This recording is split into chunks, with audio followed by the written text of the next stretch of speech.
Middle class investor அனைவருக்கும் வணக்கம். So டைரெக்டாக கமெண்ட் செக்ஷனுக்கு போயிடுவோம். இன்றைக்கி என்ன கமெண்ட் 2 அப்படின்னு சொல்லி பார்த்தோம்னா, ஒரு நண்பர் வந்து I'm holding this from 650 bro அப்படின்னு சொல்லியிருக்காரு. 650 ரூபாயிலிருந்து நான் இந்த ஷேரை ஹோல்டு பண்ணுறேன் அப்படின்ட்டு இருக்காரு. எந்த ஷேர் அப்படின்னு பார்த்தோம்னா ஐஆர்சிடிசி. அந்த ஐஆர்சிடிசிங்கிறத வந்து நான் வந்து இது ஏறாது அப்படின்னு சொல்லி மற்றவங்க சொல்கிற பேச்சை கேட்டு நான் விற்று விட்டு வெளில வந்தேன்.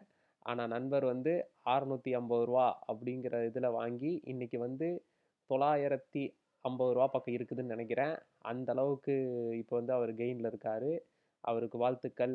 அதுவும் இல்லாமல் அவர் கிட்டத்தட்ட 45%லேருந்து 50% ப்ராஃபிட்டில் இருக்கார் அப்படிங்கிறது தான் இதிலிருந்து தெரியுது.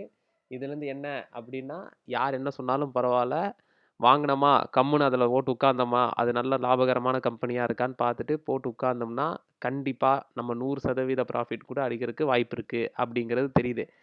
இப்போ 2வது கமெண்ட்டில் பார்த்தீங்கன்னா, ஒருத்தர் வந்து கேட்டிருக்காங்க, ஏஞ்சல் ஒன்ல அக்கௌண்ட் வச்சுருக்காங்களாம். அவங்களுக்கு வந்து ஒரு 5 ஷேர் வாங்கினாங்கன்னா ரூ. 20 சொல்லி சார்ஜ் பண்ணுது அப்படின்னு சொல்லியிருக்காங்க. அந்த ரூ. 20 சார்ஜ் ஒன்றும் இல்லை, அது அவங்களுடைய பிளான் தான் காரணம். இவங்க போய் ஆர்டர் பேஸ்டு பிளான் வாங்கியிருக்காங்க. அதாவது ஒரு ஆர்டர் அப்படின்னு சொல்லி போட்டாங்கன்னா அவங்க ரூ. 20. இதுவே வால்யூம் பேஸ்ட் அப்படின்னு சொல்லி போட்டிங்கன்னா ஒரு ஆர்டருக்கு சில பைசாக்கள் தான் பிடிப்பாங்க. அதனால் நம்மளை மாதிரி மிடில் கிளாஸ் இன்வெஸ்டருக்கு ஆர்டர் ஆர்டர் ஆர்டர் பேஸ்க்கு போகாமல் வால்யூம் பேஸில் போகிறது தான் பெட்ரு. ஆர்டர் பேஸில் என்ன யார் போகலாம் அப்படின்னா, ஒரு நாளைக்கு ஒரு 1,00,000 ரூபாய்க்கு மேலே நான் வாங்குவேன், நான் டிரான்சாக்ஷன் வச்சுக்குவேன் அப்படின்னு சொன்னால், இங்கே போய் நீங்கள் இந்த ஆர்டர் பேசிஸில் வாங்குறதுங்கிறது உங்களுக்கு லாபகரமாக இருக்கும். நம்மளை மாதிரி ஸ்மால் இன்வெஸ்டருக்கு வால்யூம் பேஸ் தான் கொஞ்சம் ஓகேவாக இருக்கும். இன்னும் ஜீரோதா இந்த மாதிரி ஆப்புக்கெல்லாம் போனீங்கன்னா அது ஆர்டருக்குமே காசு இல்லாமல் கொடுப்பாங்க. ஆனால் நீங்கள் பார்த்து செக் பண்ணிவிட்டு நீங்கள் எடுத்துக்கோங்க. அதுதான். இப்போ வாங்க போய் நெஃப்டி 50 எப்படி பண்ணிகிட்டு இருக்கான் அப்படின்னு சொல்லி பார்ப்போம். இன்றைக்கி பார்த்தீங்கன்னா 100 பாயிண்ட் ஹை வந்துட்டான். 100 பாயிண்ட்டுக்கு மேலே வந்துட்டான். நேற்று மாதிரியே 100 பாயிண்ட் நான் மேலே போயிட்டு கீழே இறக்கி விட்றேன் பார் மதியானத்துக்கு மேலே அப்படின்னு சொல்லுவானா அப்படிங்கிறது பார்ப்போம். நல்ல செய்தி தான். ஆனால் நெக்ஸ்ட் வந்து பேடிஎம் ஷேர் அப்படிங்கிறத பார்க்க போகிறோம். பேடிஎம் என்ன பண்ணிக்கிட்டு இருக்கான் அப்படின்னு பார்த்தீங்கன்னா 3% ஏறி இருக்கான். காலையில் பார்த்தேன் 4% ஏறி இருந்தான், இப்போ 3% ஆகியிருக்கான்.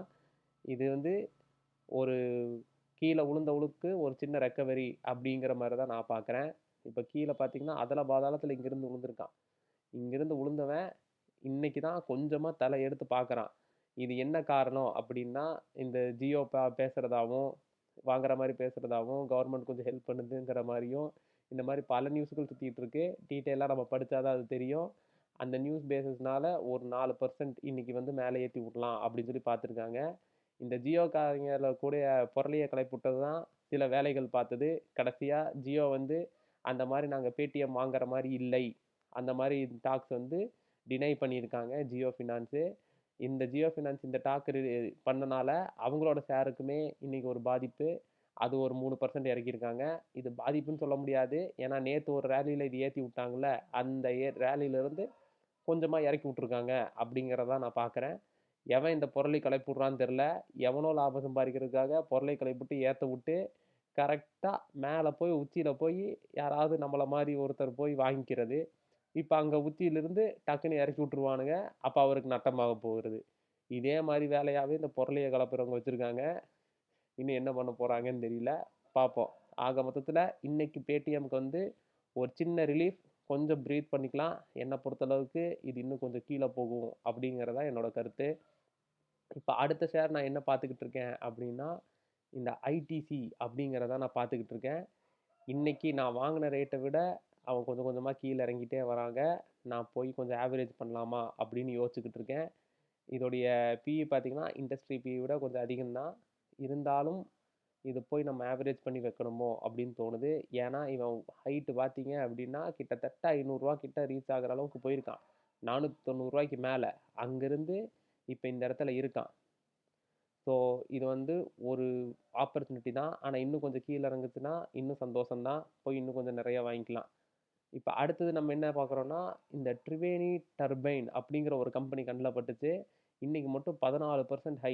இன்றைக்கி 14% தூக்கி விட்ருக்காங்க. இவன் வந்து பவர் ஜென்ரேஷன் எக்யூப்மெண்ட் விற்கிற ஆள் மேனுஃபேக்சரரு. இவங்க வந்து பயங்கரமான 14% கெயின் இன்னைக்கு வந்திருக்கு. இவங்க என்ன ப்ராஃபிட் அண்ட் லாஸ் பண்ணியிருக்காங்க அப்படின்னு சொல்லி பார்த்தோம்னா லாபகரமாக தான் பண்ணியிருக்காங்க. இது வரைக்கும் 100 கோடி அப்படின்னு பண்ணிட்டு இருந்தவங்க இப்போ 200 கோடி அப்படின்னு ஆயிருக்கு. இந்த வருஷம் இந்த 250 கோடிக்கு மேலே தான் அவங்க லாபம் இருக்கும் அப்படின்னு சொல்லி எக்ஸ்பெக்ட் பண்ணுறாங்க. இப்போ பார்த்தீங்கன்னா இந்த குவார்ட்டர்லேயுமே இது வந்து 68 கோடி அப்படிங்கிறத லாபம் தான் பண்ணியிருக்கு. போன குவார்ட்டரை விடவும் இது அதிகம், போன டிசம்பர் விடவும் இது அதிகம் அப்படிங்கிற காரணத்தினால இவனை வந்து ஏற்றி விட்டுருக்காங்க. நல்ல விஷயம். இந்த ஷேரை ஹோல்ட் பண்ணுறவங்களுக்கு வாழ்த்துக்கள். செகண்ட் அடுத்தது நம்ம என்னன்னா இந்த பார்மா கம்பெனி ஒன்று கிடச்சிது. சுவேன் பார்மா கம்பெனி, அதாவது 8% டவுன் இன்னைக்கு. ஏன் அப்படிங்கிறத பார்ப்போம். 8% டவுன் ஆயிருக்கான். இண்டஸ்ட்ரி பிஇ விட இவன் ரொம்ப அதிகமாக இருக்கான். ஸோ அப்படின்னா அவங்க ரிசல்ட் ஏதாவது மார்க்கெட்டுக்கு விட எக்ஸ்பெக்டேஷன் விட கம்மியாக வந்துச்சுன்னா கண்டிப்பாக இறக்கியிருப்பாங்க. வாங்க ப்ராஃபிட் அண்ட் லாஸில் பார்த்து நம்மளோட கணிப்பு அது கரெக்டாக இருக்கா அப்படின்னு சொல்லி பார்ப்போம். ஸோ குவார்டர் ஆன் குவார்ட்டரில் பார்த்தீங்கன்னா செப்டம்பர் மாதம் 80 கோடி பண்ணியிருக்காங்க லாபமாக. அதுக்கு முன்னாடி ஜூன்லேயும் 100 கோடி ரூபா இருந்தவங்க 80 கோடி ஆயிருக்காங்க. இதே போன வருஷத்தில் 72 கோடியிலிருந்து இது வந்து 80 கோடி ஏறி இருக்கு செப்டம்பரில். இப்போ டிசம்பரில் நம்ம பார்த்தோம்னா டிசம்பரில் இவன் 47 கோடி பண்ணியிருக்கான் இந்த டிசம்பர் குவார்ட்டரில். ஸோ இந்த டிசம்பரில் 47 கோடி, முன்னத்து டிசம்பரில் பார்த்தீங்கன்னா 100 கோடி, 100 கோடியிலேருந்து 47 கோடி, 50% கீழே வந்திருக்கான்.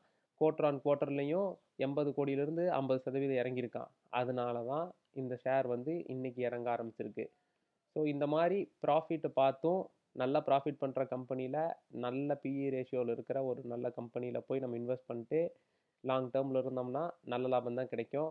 ஆனால் இந்த மாதிரி பிஇ அதிகமாக இருந்து அவன் ப்ராஃபிட்டும் கம்மியாயிருச்சு அப்படின்னா இந்த மாதிரி ஒரே நாளில் கடகடன்னு அடிச்சு விட்ருவாங்க. இதெல்லாம் இந்த மாதிரி கம்பெனிலாம் பார்த்து நம்ம பத்திரமா தான் இருக்கணும். அண்ட் மறுபடியும் அந்த ஐஆர்சிடிசியில் வந்து ஒருத்தர் வாங்கி லாபம் சம்பாதிச்சவருக்கு வாழ்த்துக்கள். அவரை மாதிரி நம்மளும் லாங் டேர்மில் இன்வெஸ்ட் பண்ணிட்டு உட்கார்றது தான் நல்லது. பார்ப்போம். சாயந்தரம் இன்னைக்கான மார்க்கெட் அப்டேட் எப்படி இருக்குது, என்னென்னலாம் நியூஸ் வந்துச்சுங்கிறத பார்ப்போம். நன்றி.